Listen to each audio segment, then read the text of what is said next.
На Красной площади я находился временно. Прогуливался так, устав от дел.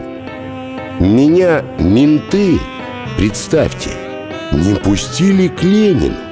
Я ж посоветоваться с Лениным хотел.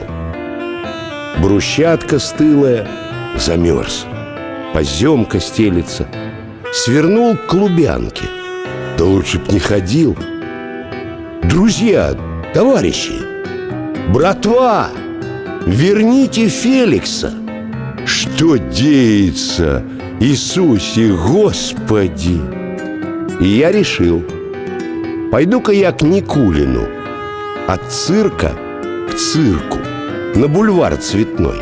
Вдруг и его снесло восставшей улицей. А нет, стоит. Балбес всегда живой.